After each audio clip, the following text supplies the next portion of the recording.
अरे तुम सब लोग मेरी बात ध्यान से सुनो। कल जैसे ही मार्केट में सन्नाटा हो जाए वैसे ही तुम लोग उस लड़की का ठेला पलटा देना, समझ गए? लेकिन वहाँ कोई लोचा हो गया तो भाई? अबे तुम लोग कितने डरपोक हो यार। ठीक है भाई, टेंशन ना लो। कल उस लड़की के ठेले के हम लोग 100 टुकड़े कर डालेंगे और सारा सामान नाली में फेंक देंगे, लेकिन रोकड़ा तैयार रखना। उसकी टेंशन तुम ना लो, काम होता ही पैसा मिल जाएगा।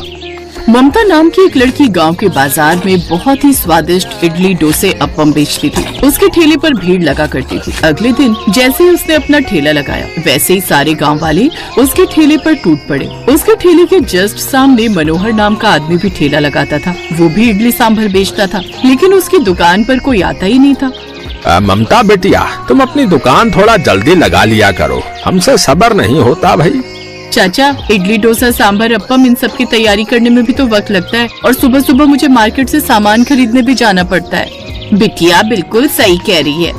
बेटा मेरे लिए मस्त अप्पम लगा दो, उसके बाद एक डोसा भी खिला देना। आप सब लोग लाइन लगा लीजिए और मुझे सिर्फ 10 मिनट दे दीजिए।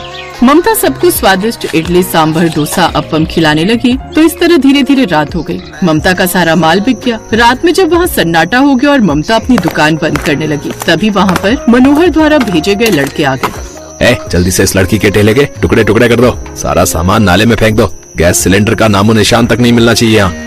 सारे लड़के मिलकर ममता का ठेला तोड़ने लगे। ममता बेचारी चीखती चिल्लाती रही, लेकिन वहाँ आसपास कोई था ही नहीं, क्योंकि गांव में सब जल्दी सो जाते थे। कौन हो तुम लोग? ये सब क्या कर रहे हो? मेरी दुकान क्यों तोड़ रहे हो तुम लोग? प्लीज ऐसा मत करो, मैं बर्बाद हो जाऊंगी।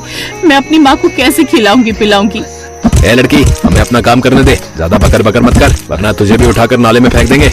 ममता के साथ आखिर ऐसा क्यों हो रहा था, ये जानने के लिए हमें कहानी में थोड़ा पीछे चलना होगा। ममता अपने माता पिता के साथ कच्चे मकान में रहती थी। उसके पिता दूसरों के खेतों में मेहनत मजदूरी करते थे, लेकिन ममता को पढ़ा लिखा रहे थे। फिर एक रोज, पापा मम्मी, मैंने इंटरमीडिएट के एग्जाम में टॉप किया है। बेटा मुझे तो पहले से ही पता था तू फर्स्ट क्लास पास होगी।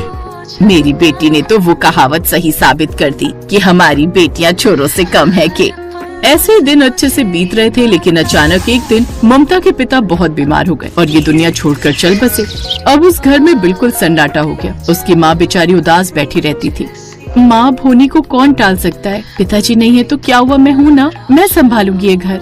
ममता बेटा, भले ही औरत और आदमी में फर्क नहीं होता आजकल, लेकिन फिर भी घर में मर्द का साया बहुत जरूरी है। अभी तेरी शादी भी करनी है, ये सब कैसे होगा? माँ, मैं पढ़ लिख कर एक बिजनेसमैन बनना चाहती थी पिताजी के रहते, वो तो मैं कर नहीं पाई, लेकिन अब बिना MBA की पढ़ाई किए ही मैं एक सक्सेसफुल बिजनेसमैन बनकर दिखाऊंगी। लेकिन बेटा